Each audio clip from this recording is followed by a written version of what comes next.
నమస్కారం RR6 news కు స్వాగతం. సర్వేపల్లి నియోజకవర్గ జనసేన పార్టీ సమన్వయకర్త బొబ్బేపల్లి సురేష్ నాయుడు మరియు AMC డైరెక్టర్ గుమ్మినేని వాణిభవాని నాయుడు సర్వేపల్లి గ్రామంలోని బహిరంగ ప్రదేశంలో ఉన్న మెడికల్ వర్గాలను ప్లాస్టిక్ వ్యర్థాలను పరిశీలించడం జరిగింది. ఇటీవల మనం చూసినట్లయితే కూటమి ప్రభుత్వం ఏర్పడిన తరువాత అనేక విధాలుగా ప్రజలలో చైతన్యం తీసుకువచ్చే విధంగా పర్యావరణాన్ని కాపాడాలి అనేటటువంటి ఆలోచనతో బహిరంగ ప్రదేశాలలో ఎక్కడా కూడా ప్లాస్టిక్ వ్యర్థాలను కానీ మెడికల్ వర్గాలను కానీ వేయకుండా తగు చర్యలను చేపడుతూ అవగాహన కల్పించే విధంగా అనేక కార్యక్రమాలు నిర్వహిస్తూ ప్రతి నెల కూడా 3వ వారంలో స్వచ్ఛ భారత్ కార్యక్రమాన్ని నిర్వహిస్తూ ఉన్నారు. అయితే ఇప్పటికీ కూడా కొంతమంది ప్లాస్టిక్ వ్యర్థాలను గ్రామాలలో ఊరి చివర తీసుకొచ్చి వేయడం, అదేవిధంగా గ్రామాలలో ఉన్నటువంటి RMP డాక్టర్ లాంటి వాళ్ళు మెడికల్ వ్యర్థాలను తీసుకొచ్చి బహిరంగ ప్రదేశాలలో వేసి తగలబెట్టడం చేస్తున్నారు. దయచేసి అవన్నీ మానుకోవాలని మీడియా పూర్వకంగా తెలియజేస్తున్నాం. అలా మానుకొని పక్షంలో చర్యలు తప్పవు. పర్యావరణాన్ని ఎవరైనా సరే నాశనం చేసి ప్రజలకు హాని కలిగిస్తే మాత్రం ఒప్పుకునే ప్రసక్తే లేదని మీడియా పూర్వకంగా మనస్ఫూర్తికంగా గౌరవంగా తెలియజేస్తున్నాం. ఈ కార్యక్రమంలో వెంకటాచలం మండల కార్యదర్శి సందూరి శ్రీహరి, పొట్లూరి సుబ్రహ్మణ్యం, మనుబోలు మండల ప్రధాన కార్యదర్శి శివరాత్రి సందీప్, వెంకట రమణయ్య, దయాకర్ తదితరులు పాల్గొన్నారు.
అందరికీ నమస్కారం.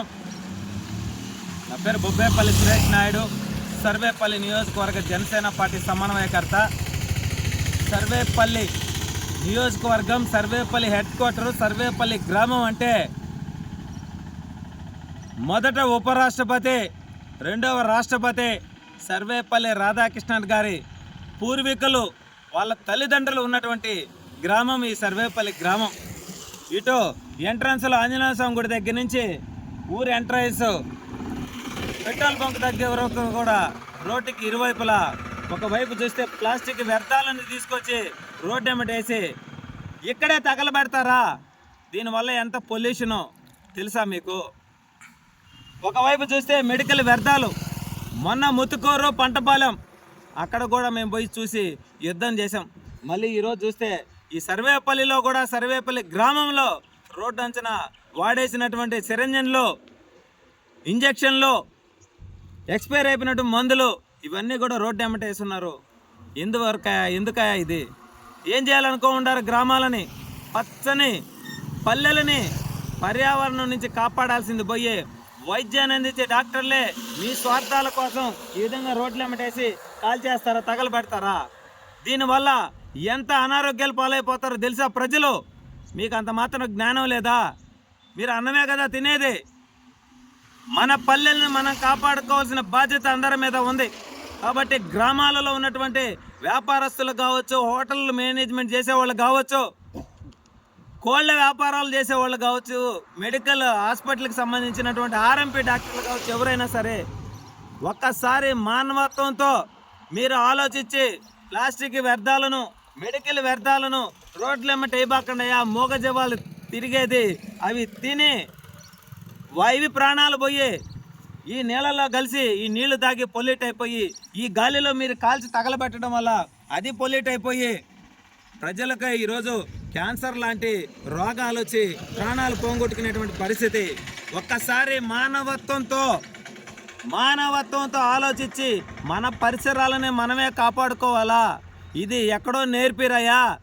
కూటమి ప్రభుత్వం అనేక సందర్భాల్లో మన ప్రధాని నరేంద్ర మోదీ గారు కూడా ప్రతి నెలలో 3వ శనివారం స్వచ్ఛ భారత్ అని చెప్పి కార్యక్రమాలు నిర్వహించమని చెప్తున్నారు. మరి అంత మాత్రము చదువుకున్న వాళ్ళకి మీకు అర్థం కాదా? ప్లాస్టిక్ వ్యర్థాలను తీసుకొచ్చి రోడ్లమ్మట వేస్తారా? రాబోయే రోజుల్లో మన బిడ్డలు మంచి గాలి పీల్చుకోవాలంటే ఎక్కడికి పోవాలయ్యా? ఈరోజు తాగడానికి ఒక గుక్కెడు నీళ్ళు కావాలంటే కొనుక్కొని తాగేటువంటి పరిస్థితి. కాబట్టి ప్రతి ఒక్కరికి కూడా నేను ఒకటే తెలియజేస్తున్నా, ఈ సర్వేపల్లిలో ఏదైతే ప్రైవేటు వైద్యశాలలని మీటింగ్ చేస్తున్నారో మీ అందరికీ కూడా నేను ఒకటే తెలియజేస్తా ఉన్నా, మెడికల్ వ్యర్థాలను రోడ్ల మీద వేశారంటే మిమ్మల్ని ఎవరు ఏం చేయలేరు అనుకుంటున్నారేమో. కూటమి ప్రభుత్వం ఎవరిని కూడా వదిలిపెట్టదని చెప్పి మనస్ఫూర్తిగా తెలియజేస్తూ ఈ వ్యర్థాలు, మెడికల్ వ్యర్థాలు వేసిన వారిపై కఠిన చర్యలు తీసుకునేంత వరకు నేనైతే ఉపేక్షించను. జిల్లా కలెక్టర్ గారి దృష్టికి కూడా తీసుకువెళ్తా. ఎవరైతే రాత్రికి రాత్రి ఇక్కడ తగలబెట్టారో, ప్లాస్టిక్ వ్యర్థాలను, మెడికల్ వ్యర్థాలను తగలబెట్టారో వాళ్ళ పైన కూడా చర్యలు తీసుకునేంత వరకు నేనైతే వదిలిపెట్టను. ఈ సర్వేపల్లి గ్రామం ఎంట్రన్స్లో సీసీ కెమెరాలు కూడా ఉన్నాయి. ఎవరైతే ఈ సర్వేపల్లిని పర్యావరణం నుంచి నాశనం చేయాలనుకుంటారో వాళ్ళని ఎవరిని కూడా వదిలిపెట్టే ప్రసక్తే ఉండదని చెప్పి మనస్ఫూర్తిగా తెలియజేస్తూ ప్రతి ఒక్కరు కూడా గ్రామాలలో చైతన్యవంతంలై ఎక్కడా కూడా బహిరంగ ప్రదేశాలలో ప్లాస్టిక్ వ్యర్థాలను వేయద్దు. మెడికల్ వ్యర్థాలు ఎవరైనా వేస్తుంటే వాళ్ళపైన చర్యలు తీసుకునేదానికి మనమంతా కూడా కృషి చేయాలని చెప్పి మనస్ఫూర్తిగా తెలియజేస్తా ఉన్నాం ఈరోజు.